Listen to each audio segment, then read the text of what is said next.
Untuk analisis one way ANOVA atau uji Wilcoxon sebagai alternatifnya, jadi yang pertama kita lakukan adalah persiapan datanya terlebih dahulu. Jadi nanti datanya di coding seperti ini ya, seperti biasa. Jadi di sini ada kode untuk perlakuannya.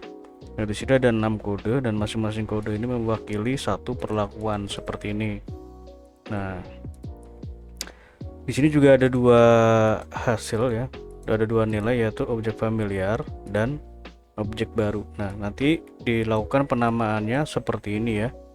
Oke, kemudian setelah seperti ini kita buka aplikasi SPSS-nya.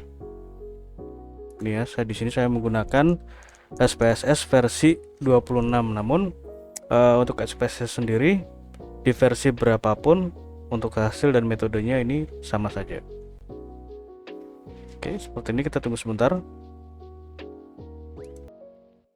Ya, akan muncul tampilan seperti ini.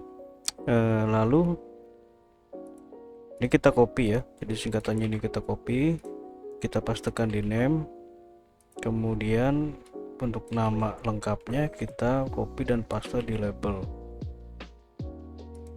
Nah, selanjutnya kita beri ini ya, value, kita masukkan pengkodean ini.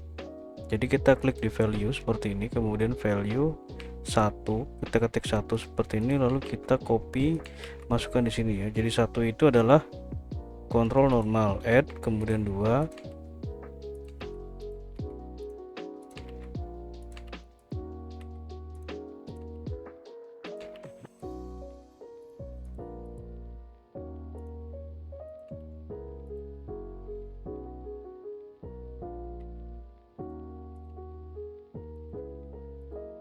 nah setelah seperti ini lalu kita klik OK. Nah, kemudian kita masuk ke data view. Nah, ini kita masukkan ini ya, data ini kita copy, kita paste di sini. Nah, seperti ini nanti akan hasilnya. Kemudian selanjutnya yang pertama kita lakukan adalah pengujian ini dulu ya, normalitas terlebih dahulu. Nah, cara untuk melakukan pengujian normalitas seperti ini, klik analyze, kemudian descriptive, lalu kita klik export seperti ini, lalu kita masukkan ini ya, data penelitian ini. Objek familiar dan objek baru kita masukkan ke dependent list seperti ini, lalu kita ini ya, display, kita pilih plots ini, kemudian plots kita klik. Nah, kita untuk box plot di none saja karena tidak digunakan. Nah, seperti itu kita centang ini, normal plot with test, continue, lalu oke.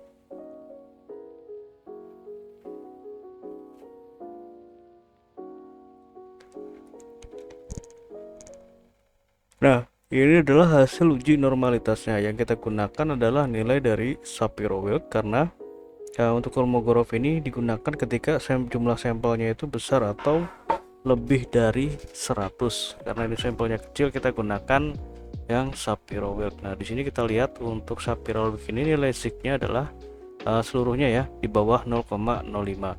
Maka dapat dinyatakan untuk distribusi data penelitian ini tidak normal. Seperti ini ya. Nah, tidak normal. Nah, dari sini dapat kita ketahui, jadi untuk pengujian hipotesisnya di sini menggunakan pengujian hipotesis non parametrik, yaitu menggunakan Kruskal-Wallis. Nah, kita lanjutkan pengujiannya. Nah, seperti ini ya. Nah, untuk prasyarat ANOVA sendiri ini ada dua, yaitu yang pertama adalah normalitas, kemudian yang kedua adalah homogenitas. Nah, dua-duanya ini harus terpenuhi ya. Nah, untuk yang homogen ini sudah terpenuhi seluruhnya homogen, namun untuk yang ini normalitas itu tidak terpenuhi. Oke, kita lanjut pengujiannya. Nah, jadi di sini kita melakukan pengujian homogenitas. Ini ya, homogenitas, kemudian ANOVA. Nah, ini ANOVA.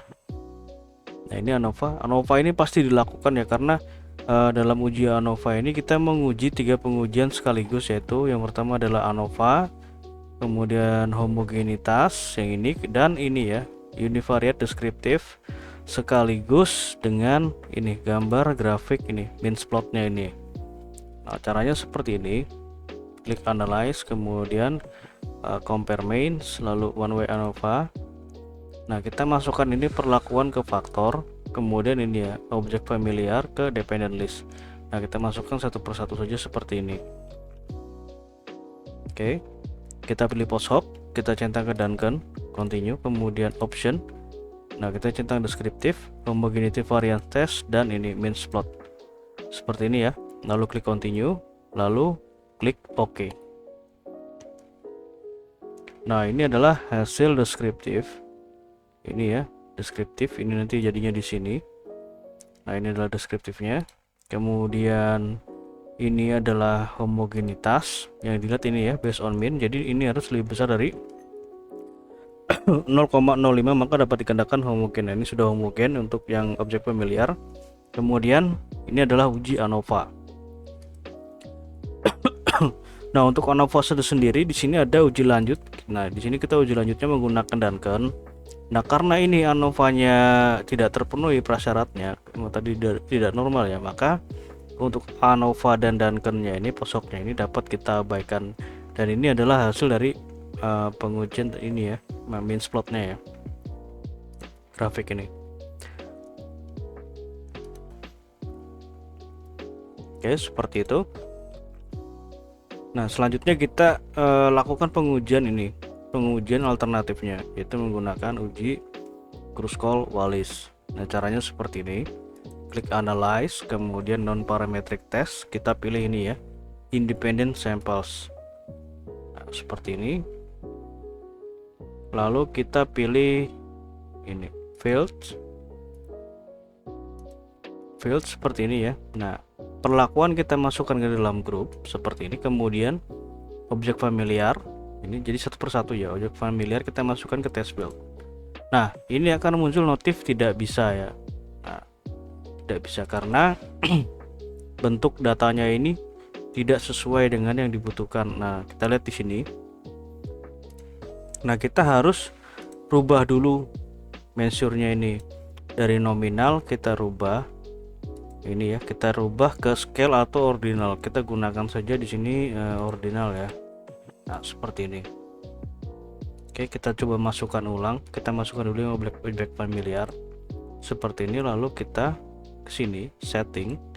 Nah, kita centang ini customize test, kita centang Kruskal-Wallis one way ANOVA K sample, lalu kita klik run.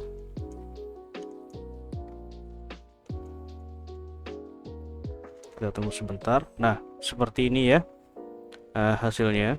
Jadi di sini yang kita gunakan adalah tabel ini.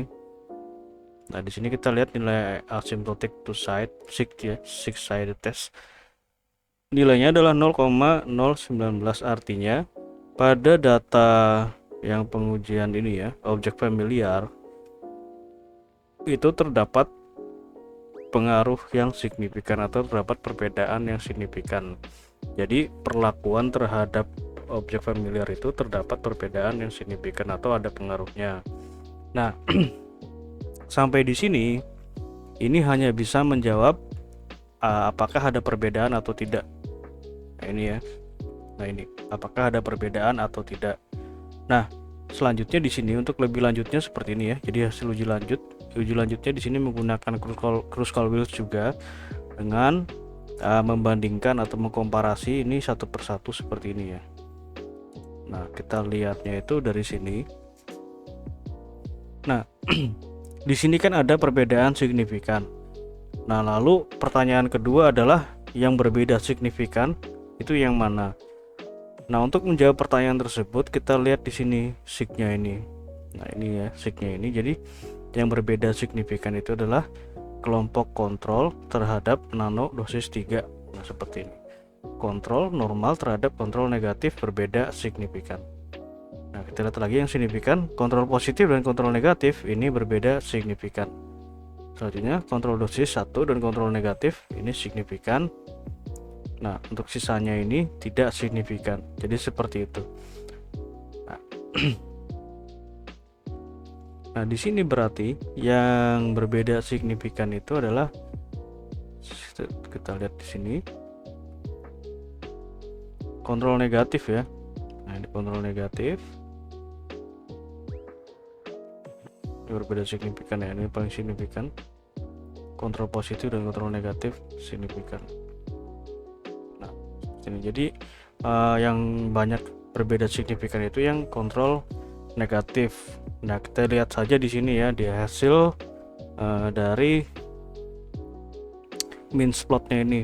Jadi di sini kita lihat bahwa kontrol negatif ini memiliki nilai yang paling besar, sedangkan yang paling kecil adalah kontrol normal atau 0 ya, nilai rata-ratanya. Nah, seperti itu untuk menentukan mana yang berbeda. Nah, kalau misalnya kita ingin mengetahui kontrol negatif dengan nanodosis 3, nah, apakah ini berbeda signifikan? Kita cari di sini. Nanodosis 3. Nah, nanodosis 3 dan kontrol negatif nilainya adalah 0,226.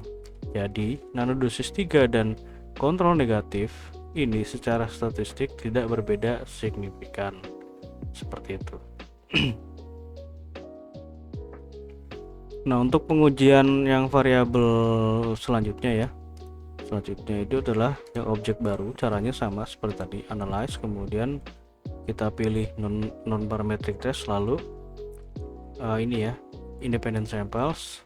Nah, kita pilih fields, kita keluarkan ini objek familiar ini, kita masukkan objek baru seperti ini, lalu klik run.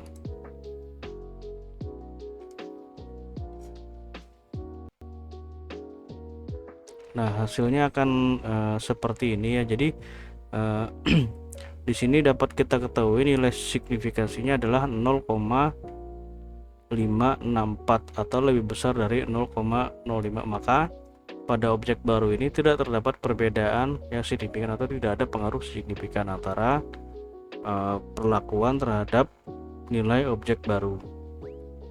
Seperti itu. Nah, makanya untuk uji lanjutnya ini tidak muncul di pengujian objek baru ini, karena pada pengujian Kruskal-Wallis yang pertama ini tidak ada perbedaan yang signifikan, atau pada objek baru ini seluruh hasil ini ya, seluruh perlakuan ini dianggap memiliki hasil yang sama. Oke, seperti itu untuk pengujiannya. Jika ada yang kurang jelas nanti bisa ditanyakan. Terima kasih.